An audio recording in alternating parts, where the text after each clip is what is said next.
Bonjour et bienvenue dans le podcast La Minute Humaine, le podcast des dirigeantes et des dirigeants qui veulent des collaborateurs qui se comprennent et qui travaillent bien ensemble. Chaque mardi matin à 6 heures, je te propose une pause de 10 minutes pour mieux te comprendre toi-même, mieux comprendre les autres et agir avec plus de justesse et de sérénité dans ton quotidien. Si tu veux recevoir des pistes concrètes, des ressources ou simplement faire connaissance, je t'invite à t'inscrire à ma newsletter. Le lien est juste dans la description. Merci d'être là et bonne écoute.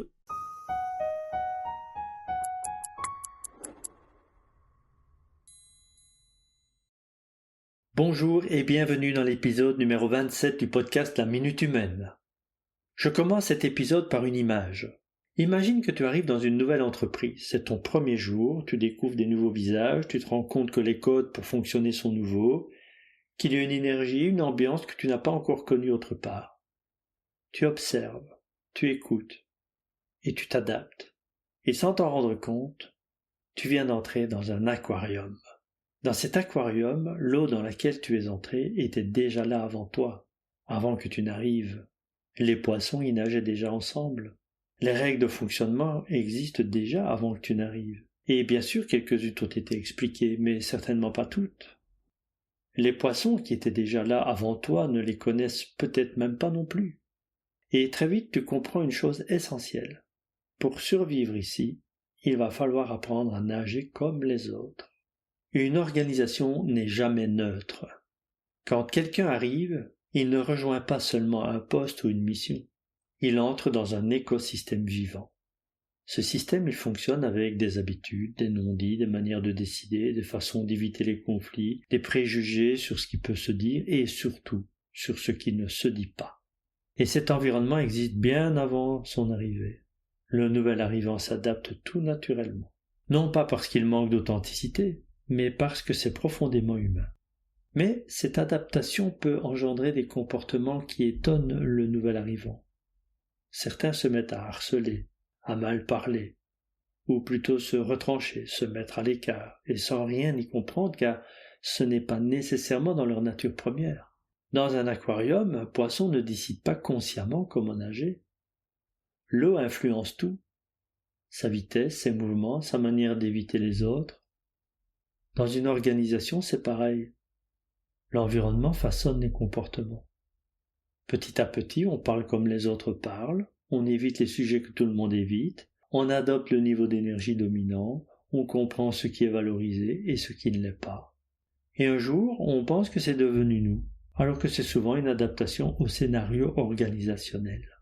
C'est ce que l'analyse transactionnelle appelle le scénario de l'organisation. Un scénario, c'est une histoire implicite que l'organisation rejoue en permanence. Par exemple, dans ma dernière intervention dans un établissement public, je m'aperçois que les directeurs généraux restent en moyenne 2 ans, et ne dépassent en tout cas jamais 3 ans. Le personnel exécutif a installé avec le temps une croyance qui permet de tenir face au commandement de la hiérarchie en se disant « de toute façon dans 2 ans, il n'est plus là ». Sous-entendu, le prochain décidera autrement et il faudra encore tout changer. On devra encore s'adapter. Alors, autant patienter 2 ans, de toute façon, il y en aura un autre. Donc, je continue à faire comme je veux. Cet établissement existe depuis les années 70. Cela fait donc 50 ans que l'eau de l'aquarium, pour reprendre ma métaphore, s'est faite de cette manière et dans laquelle les poissons évoluent. Dans le scénario d'une organisation, il y a beaucoup de choses qui peuvent être observées, notamment les croyances véhiculées par les personnes, les us et coutumes installés depuis sa création, ce qui est attendu tacitement des personnes. Par exemple, en France, quitter son poste de travail avant 19 heures est mal vu, même si le travail est fait, alors qu'en Angleterre, on est reconnu pour avoir été efficace et jugé comme bon parent pour rentrer tôt s'occuper de ses enfants. Bien que l'horaire de travail est fixé, il est de bon ton d'en faire plus. Les éléments du scénario sont en général non écrits. Ils ne se trouvent pas dans le contrat de travail ou dans un règlement d'ordre intérieur. Et puis il y a ce que j'appelle le projet sens de l'établissement. Autrement dit, le projet sens, c'est ce qui avait du sens au moment de la conceptualisation du projet par les fondateurs. C'est donc même avant sa réalisation. C'est très souvent inconscient, car ce qui sous-tend la création d'un projet sont différents éléments qui ne sont pas connus. La manière dont le projet ensuite prend forme avec d'autres éléments conscients. Et puis, une fois le projet démarré, il reste imprégné de cette première intention, de ce sens qu'avait le projet pour ses fondateurs. C'est donc déjà là, avant l'arrivée d'un nouveau collaborateur au sein de l'organisation. Dans mon exemple, tu vois comment le personnel s'adapte, d'une part avec une croyance qui s'ancre davantage avec le temps, qui passe, et le scénario qui se rejoue. D'autre part avec des comportements qui sont la suite logique des pensées et croyances présentes.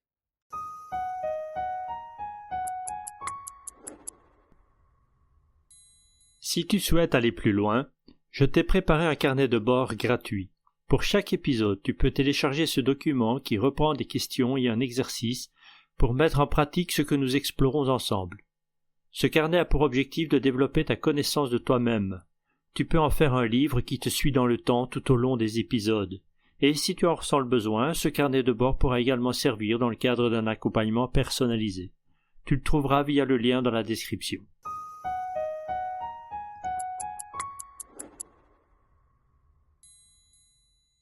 Alors pourquoi certains managers surjouent leur rôle ? Ici, je souhaite déculpabiliser quelque chose. Quand un manager devient très contrôlant, très distant ou très exigeant, ce n'est pas forcément un problème de personnalité. Souvent, c'est une adaptation à l'aquarium. Le système attend inconsciemment quelqu'un qui tienne ce rôle. Alors la personne s'ajuste. Elle devient plus dure que prévu, plus prudente, plus fermée, pas par choix conscient, par adaptation. Dans l'épisode précédent, je parlais de conscience de soi. Pourquoi est-elle si importante ? Parce que sans conscience de soi, on devient simplement un produit de l'aquarium.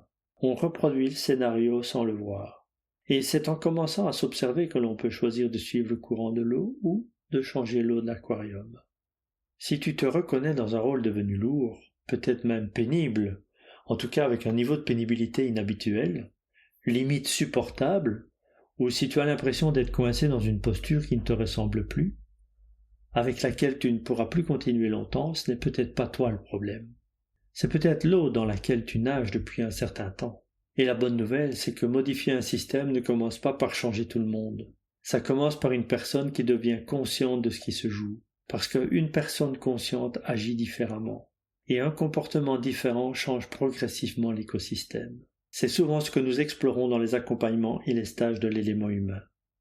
Comprendre non seulement qui je suis, mais dans quel aquarium j'évolue, et de voir les scénarios invisibles, comprendre les adaptations, et surtout, retrouver une manière d'exercer son rôle avec plus de liberté et de puissance. Parce que, au fond, un poisson ne choisit pas toujours l'eau dans laquelle il arrive, mais il peut apprendre à la voir, à la regarder, à vivre dedans.